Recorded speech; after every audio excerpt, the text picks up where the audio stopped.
So I forgot to do all the morning vlog stuff for today's vlog. I believe it's number 10. But we're at the shop. About to get the day rolling. We got a few appointments. Arcane goes home today. And we got Streetly Club. So here we go.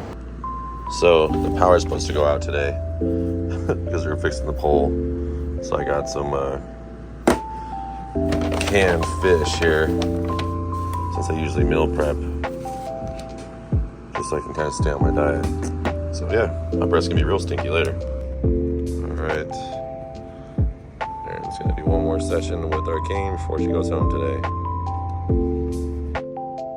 Alright, so the first thing we did with Arcane today when we got there was we worked on her place. The place command is just so her handler can take her anywhere or at least have her hang out in the house, put her in her place, and she can be a part of the family and just kind of just hang out in her spot. This way she's not roaming around the house, tearing into things like the little Tasmanian devil that she is. Arcane does have tons of energy and she is very happy to use it whenever she can. So then we took her out to downtown. She did extremely good. I mean, the timing on her transition was nothing less than perfect.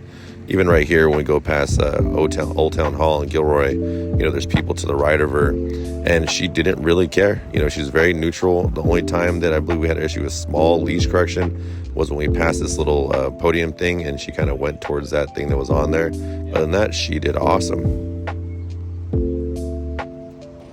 And then I went straight into working dogs. So working Ven here, using some prey, also having him bark at me and making sure he's making eye contact with me to get the tug. That's why I put it over my shoulder. I'm also using a leather wedge that I've kind of ghetto rigged and put a bunch of pool noodles in there. So the width of the grip, or at least where they have to open up their mouth, has to be wider, so he really has to clamp down. And that's what I'm working on with Ven right now, just opening the mouth, making sure he's clamping down, and he's staying there and countering. You see I'll close his eyes a little bit, and then when he counters, I'll take the pressure off, and that's how he learns to work it. Up next was Toa. With him, we're just keeping him on the bicep, making sure that he is pushing off the back legs, even wrapping the leg in front a little bit, countering through all the pressure. So what he does is I'll put a little pressure on his head, and then once he counters, I'll go ahead and give him a little pet and tell him good job, and mark it with a little noise, and then Erin will go ahead and confirm the mark with good boy.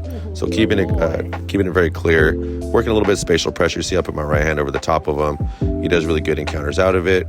Again, working on that pain compliance, making sure he's understanding what that is, and I slip the sleeve and let him have it. I didn't get much from this session, but my next session was Zuko. We were working on his impulse control. He's an awesome pup and great owners. Then we went on to the transfer over of Arcane with her handler, and she nailed this one. Her handler was super happy, and Arcane was super pumped to be reunited with them. So great job, Arcane. So the day was going by pretty quick, so we went right into Streetly Club. And what we were doing with this is we were using the clatter sticks, the stuff that would be agitation equipment, and making it pairing it with engagement. So as soon as the stick started going, the handler was rewarding when the dog would naturally engage. So instead of the sticks being the agitator where she'd go forward and try to get the decoys, when the sticks would turn on, she would learn to engage with her handler and get a reward. So that means sticks come on or agitation comes on, engage with their handler. And that's Feral, who is pretty crazy. Here goes Argos, and we did the same exact thing. Again, once the sticks and agitators go on, making sure that the dog understands, okay, now it's time to engage with my handler and basically ask or look for what's next. But Argos did great as well.